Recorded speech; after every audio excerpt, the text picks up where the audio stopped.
Nous en sommes maintenant rendus à la période de questions et de réponses orales. Et pour ce faire, je cède la parole, en question principale, au chef de l'opposition officielle. Madame la Présidente, encore une autre journée où on en apprend davantage dans le scandale caquiste Saclic. Rappelons à celles et ceux qui nous écoutent, Madame la Présidente, qu'on parle ici d'un contrat qui va coûter aux contribuables plus de 1,1 milliard de dollars. On parle d'un dépassement de coût de 500 millions de dollars au moment où on se parle. Ça, pour se figurer, ça veut dire combien? C'est plus que le coût de construction du centre Vidéotron à Québec, Madame la Présidente, qui était de 400 millions. On parle de 500 millions de dépassement de coûts. Les payeurs de taxes qui écoutent à la maison, là, la période des questions, Madame la Présidente, là, bien, ils payent des taxes et la CAQ gaspille. C'est ça, le scandale. Ce qu'on apprend, c'est qu'ils étaient au courant. Contrairement à ce qu'il a affirmé l'actuel ministre de la Sécurité publique le 20 février dernier, il était parfaitement au courant du dépassement de coûts, Madame la Présidente, et ce, dès septembre 2021. Son collègue, ex-collègue ministre de la Cybersécurité, il a démissionné pour moins que ça. Lui, il a démissionné parce qu'il l'a su 9 mois après l'ancien ministre des Transports. Alors, ce qu'on demande de façon très claire au premier ministre, c'est qui le patron, là? Il ne peut pas tolérer ça. Septembre 2021, son ministre connaissait, contrairement à ce qu'il a affirmé en cette Chambre, connaissait les dépassements de coûts. C'est lui le patron. On lui demande de faire la seule chose, comme il a fait avec le ministre de la Cybersécurité, et d'exiger immédiatement sa démission. La réponse du premier ministre. Oui, Madame la Présidente, d'abord, rappelons que ce fameux contrat pour Saclic a été donné par le gouvernement libéral qui était là avant nous. Donc, on va se rappeler ça. Comment a été négocié ce contrat-là, avec qui c'était négocié, est-ce qu'il prévoyait dans ce contrat-là qu'il pouvait y avoir des dépassements de coûts ou non. Ça relève du gouvernement libéral de l'époque. Maintenant, l'ex-ministre des Transports a été très clair, il n'était pas au courant.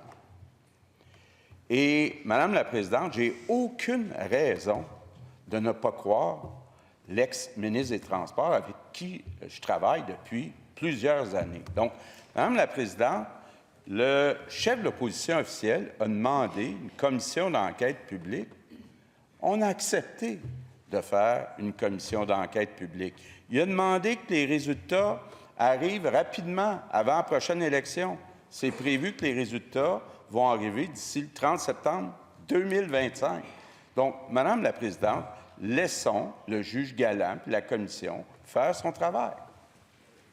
Première complémentaire. On apprend ce matin par l'équipe d'enquête du Devoir, Madame la Présidente, que la rencontre qui a eu lieu en septembre 2021, les changements budgétaires et l'évolution des risques étaient clairement identifiés.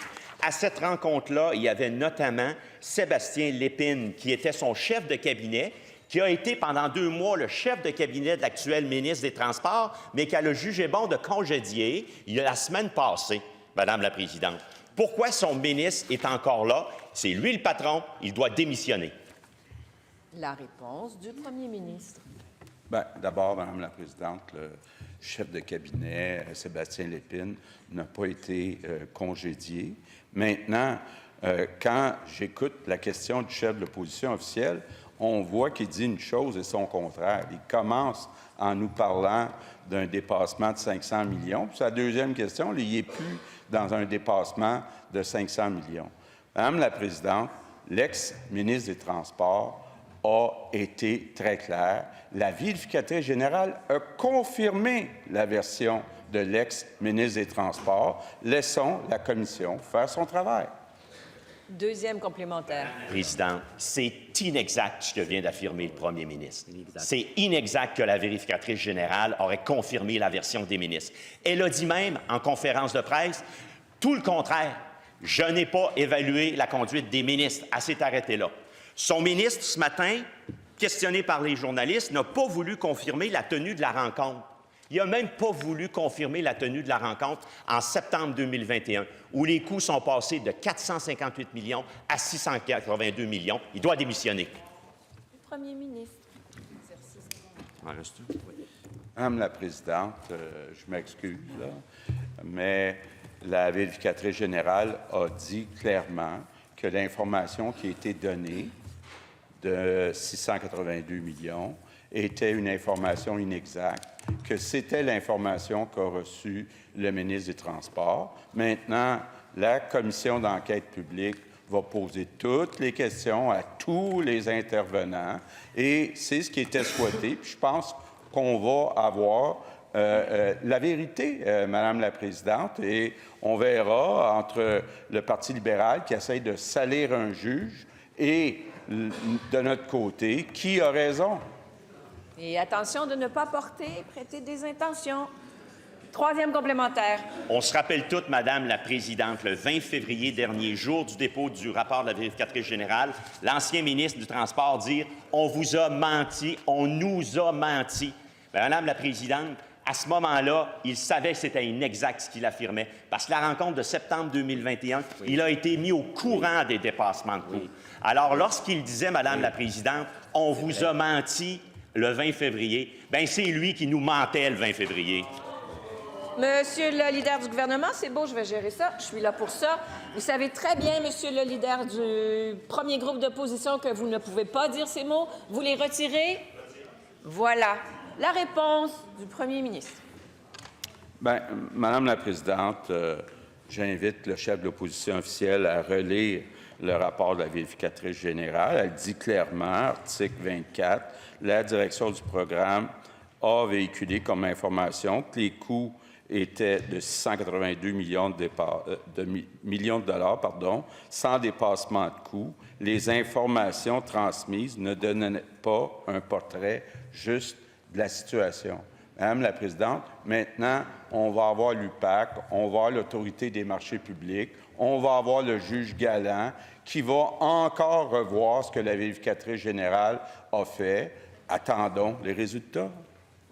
En question principale, je reconnais maintenant le député de Néligan. Madame la Présidente, maintenant on comprend pourquoi le gouvernement ne veut pas décaviarder les procès-verbaux. Je lance un défi au Premier ministre. Décaviarder les procès-verbaux, ça coûte 0 $. Et on va comprendre, est-ce que son collègue qui est plus proche de lui maintenant était au courant ou pas? La question est très simple, Madame la Présidente, et c'est très sérieux. Et il y avait des rencontres. L'ex-ministre des Transports a eu des rencontres avec le conseil d'administration. Pas plus qu'hier, je lui parlais d'une rencontre en 2022. Un an après avoir mis au fait, et ailleurs d'ailleurs, le journal Le Devoir aujourd'hui l'a clairement dit. Il était en colère, le ministre. Est-ce qu'il peut nous dire aujourd'hui, le ministre, s'il a le courage? Il a eu peur de quoi? Il a eu cette colère est en lien avec quoi, Madame la Présidente?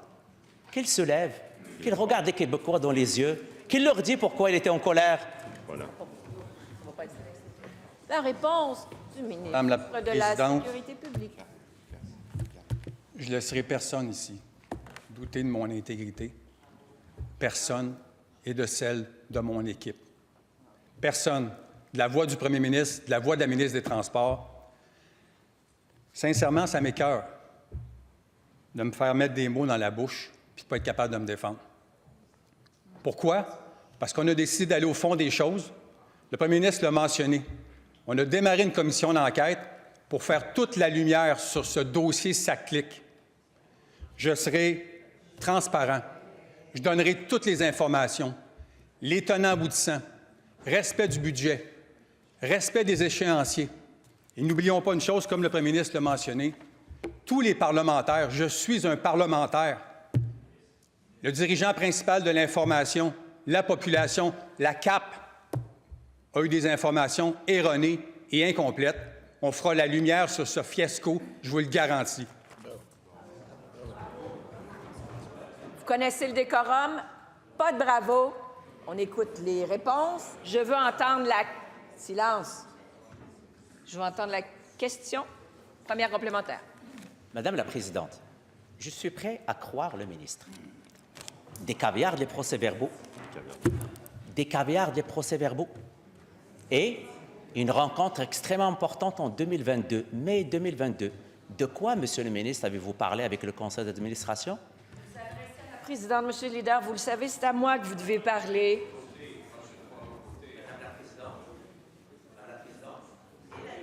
avec le conseil d'administration en 2022, mai 2022. De quoi il a parlé avec le conseil d'administration une année plus tard qu'il s'est mis en colère?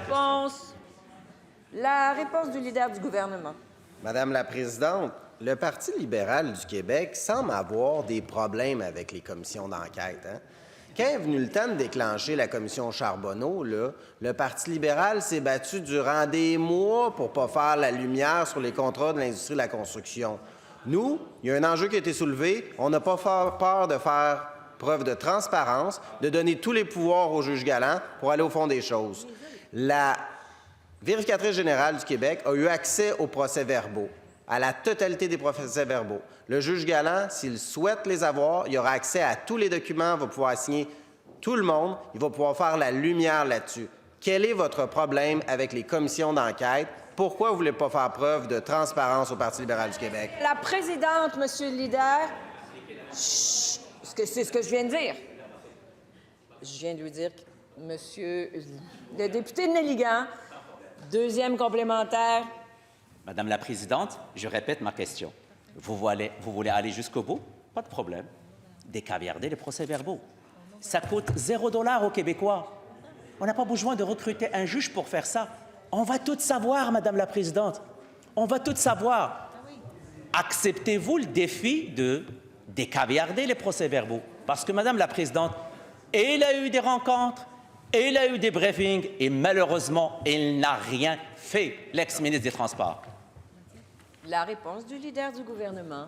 Madame la Présidente, la commission d'enquête mise sur pied va avoir accès à tous les documents, à tous les témoignages.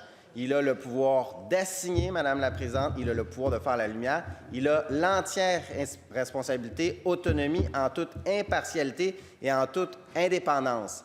Quel est l'enjeu pour le Parti libéral du Québec d'aller au fond des choses, de respecter les lois et de respecter la loi sur l'accès à l'information? La vérificatrice générale a eu accès à ces informations-là. Le commissaire Galland va avoir accès. Ici, on est plutôt dans une situation où le commissaire de Nelligan veut substituer au commissaire Galland, Madame la Présidente. Bon, vous connaissez la règle.